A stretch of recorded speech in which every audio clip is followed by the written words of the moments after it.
Hello guys. सो फिर से आपका स्वागत है इस स्प्रिंग बूट के ट्यूटोरियल के अंदर, जहां पर हमने थ्योरी वाला पार्ट तो कवर कर लिया है। उसे देखना मत भूलना। अभी इस पार्ट के अंदर हम प्रैक्टिकल सेशन को कंप्लीट करने वाले हैं। तो प्रैक्टिकल सेशन किस तरह से रहेंगे, चलो देख लेते हैं।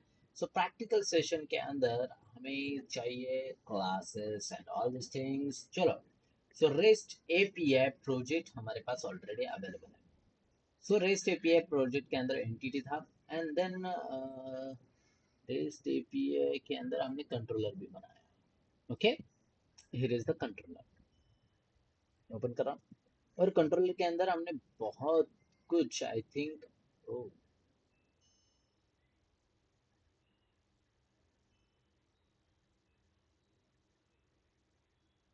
चलो। um, हाँ, रिक्वेस्ट परम को हमने देखा, रिक्वेस्ट परम को हमने देखा था।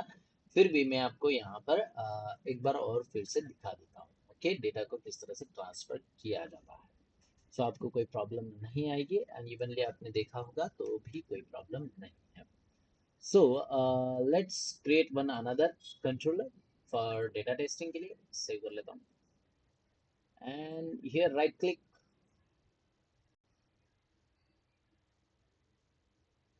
New, and create a class. Give the name of a class as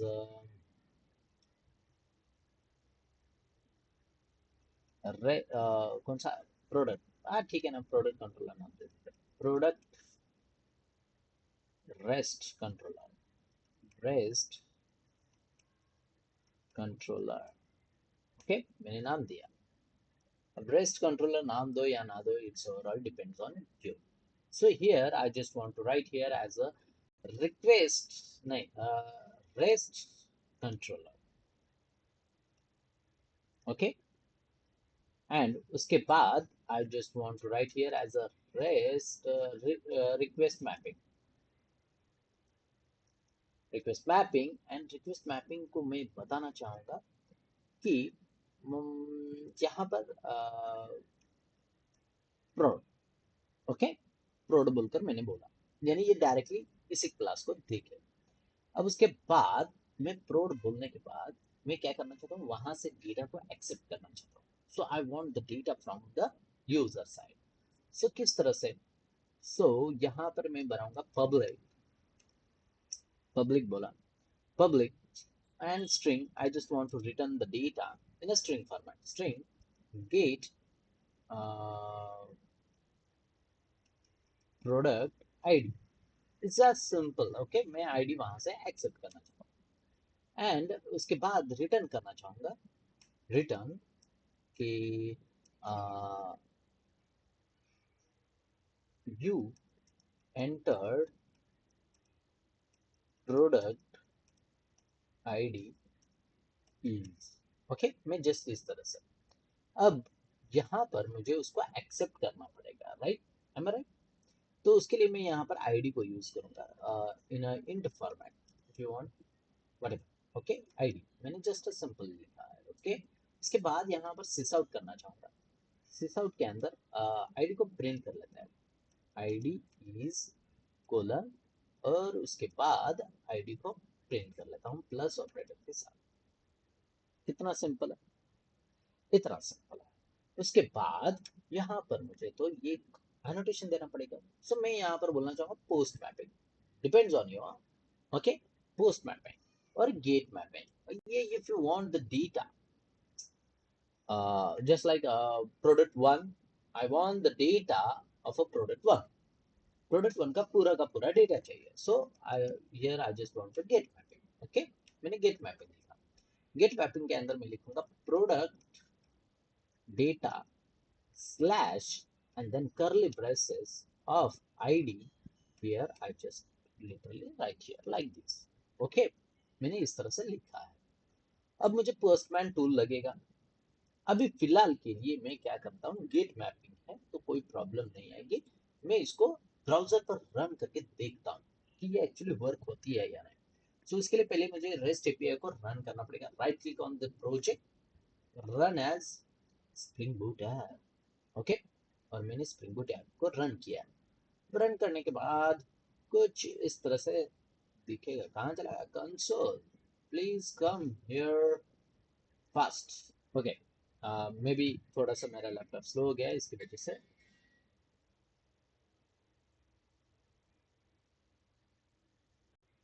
और ये ऊपर नहीं जा रहा है मुझे इसका ये।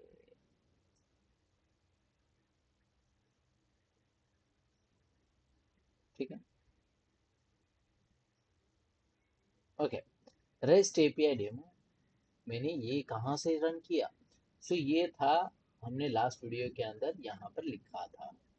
ओके, तो इसके लिए वो प्रिंट हो रहा है। ओके, कोई प्रॉब्लम नहीं है, ऐसा मत कहना कि ये कहाँ से आया। ओके, तो चलो हमने रन तो किया, मगर ये कौन से पोर्ट नंबर पर है? 8080 पोर्ट नंबर पर है। तो ब्राउजर ओपन करेंगे और ब्राउजर के अंदर लिखेंगे यहाँ पर localhost 8080 8080 slash here as a prod. Okay, slash product data.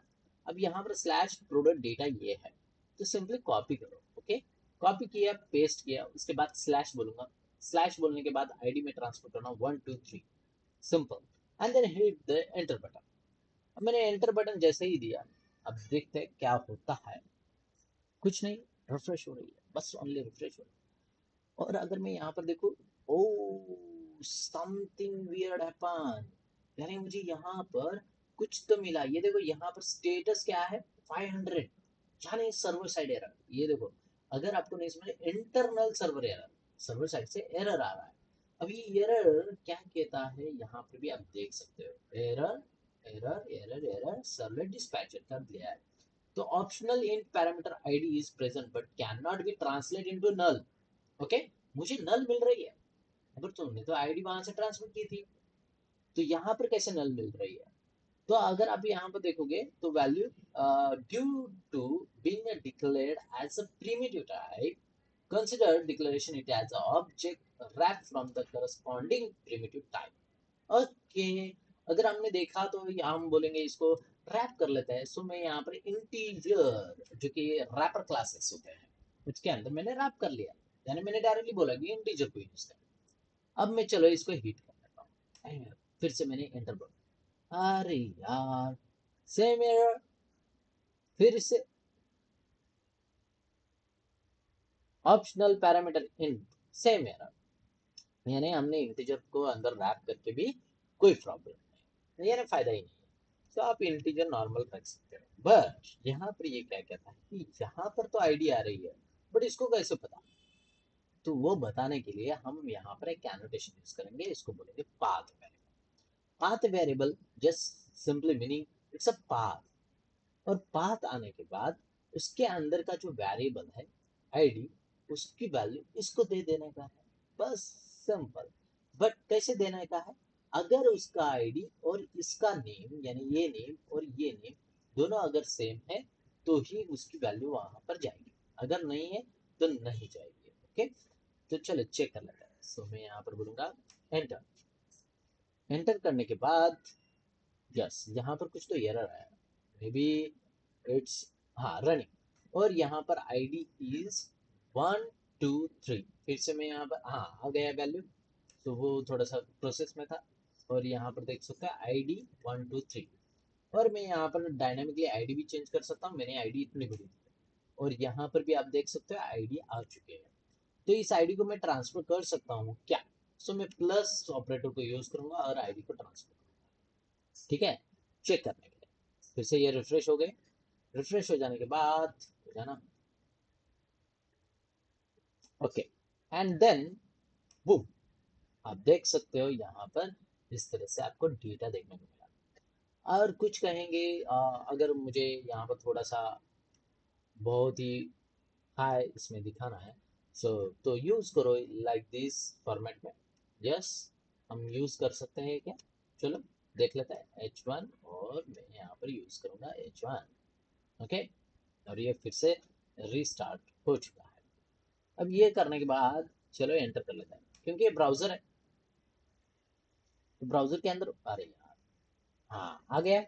You entered product ID is 1234996 whatever। और यहाँ पर आईडी भी नहीं, आप जो भी चाहिए वो एक्सेप्ट कर सकते हो, बट इन इंटीजर फॉर्मेट। अगर मैं स्ट्रिंग दे देता हूँ तो ये नहीं एक्सेप्ट करेगा। देखो, fail to convert the value java.lang into string to the required the integer value. So here make sure कि आप यहाँ पर properly integer format ही दे रहे हो। ओके, आ गई value just like simple. Okay, यानी आपको पाथ वेरिएबल के बारे में इंफॉर्मेशन खत्म, यानी खलास हो गई। सो पाथ वेरिएबल आप सबको समझ में आ गया होगा, तो आप यहाँ पर मल्टीपल डेटा को ट्रांसफर कर सकते हो। ओके, सो मैं आप यहाँ पर मल्टीपल वैल्यूज को भी ट्रांसफर करना चाहता हूँ। आई just want the name also, so here curly braces and then name and curly braces close, oh sorry, curly braces close। सो मैं यहाँ पर बोलूंगा comma separated at the rate path variable, और पाथ वेरिएबल को बोलूंगा कि मैं स्ट्रिंग टाइप का डेटा ले रहा हूँ और वो है नेम। ओके, अब यहाँ पर नेम ले रहे हो तो मैं नेम एग्जैक्ट वैल्यू हम यहाँ से ट्रांसफर कर सकते हैं। ओके ठीक है, मैं अब देखता हूँ यहाँ पर, और स्लैश, हाँ नेम को भी प्रिंट कर लेता है, उसने क्या पाप किया। ओके, सो यहाँ पर प्लस ऑपरेटर तो मैंने दे दिया है, साथ ही साथ में यहाँ पर बोलूँगा नेम प्लस। ओके, अगर नेम के पास आपको स्पेस चाहिए या फिर यहाँ पर नेम इज इस तरह से दिखाना है तो आप दिखा सकते हो। ओके, ये क्या कर रहा है पता नहीं है, तो कोई प्रॉब्लम नहीं। ओके, मैंने इस तरह से स्पेसिंग दी है, समझ में आ जाएगा। तो नेम स्लैश नाइकी अगर मैं कर लेता हूँ, एंटर किया मैंने, सो यहाँ पर देख सकते हैं नेम नाइकी। ओके, आउटपुट आया। अब मैं इसको प्रोडक्ट नेम भी बोल सकता हूँ। अगर मैंने यहाँ पर प्रोडक्ट नेम इस तरह से बोला, राइट, सो मुझे यहाँ पर भी प्रोडक्ट नेम देना पड़ेगा। हाँ, यहाँ पर भी एक जस्ट मैं दिखा देता हूँ कि यूजर स्ट्रिंग के अंदर प्रोडक्ट नेम आना चाहिए। अब मैंने यहाँ पर एंटर किया फिर से, अब ये एक्सेप्ट किया। वाह, देखो इसने एक्सेप्ट नहीं किया क्योंकि रनिंग में है अभी। ओके, रनिंग मजा, रनिंग मजा, रनिंग में रन हो गया। और फिर से मैं एंटर कर लेता हूँ, something weird happen and the require path variable product name is not present. यानी ये जो प्रोडक्ट नेम है इज नॉट प्रेजेंट, कैसे, तो प्रेजेंट तो है ना, तो प्रेजेंट है फिर भी यहाँ पर एरर कैसे आ रहा है। तो एरर नहीं है, यहाँ पर आप देख सकते हो एरर तो है, और एरर भी क्या कह रहे हैं, फाइंडरल इंटरनल सर्वर एरर है। और इंटरनल सर्वर के अंदर अगर आप गलती से एनोटेशन में गड़बड़ कर लेते हो तो यहाँ पर इस तरह से एरर आएगा कि missing path required URI template variable product name for a method parameter type string is not a present। यानी क्या, ये जो है ना ये पाथ वेरिएबल के अंदर प्रेजेंट नहीं है, तो क्या करूं, तो यहाँ पर इस तरह से भी आता है। ओके, आप पाथ वेरिएबल को भी वैल्यू दे सकते हो, यानी उसको क्या कहना है, नेम को बाइंड कर, यानी इस नेम को इससे बाइंड कर दे। अब ये क्या करता है, तो एक्चुअली ये नेम और ये नेम को मैप करने की कोशिश करता है, अगर नहीं मिली तो ये प्रोसेस यूज करना पड़ता है। सो अब ये हो जाने के बाद ये रिफ्रेश हो गया, रिफ्रेश हो जाने के बाद मैं फिर से यहाँ पर आऊंगा और इसको फिर से एंटर करूंगा, देख सकते हैं प्रोडक्ट नेम 9, यहाँ पर आउटपुट आपको मिला।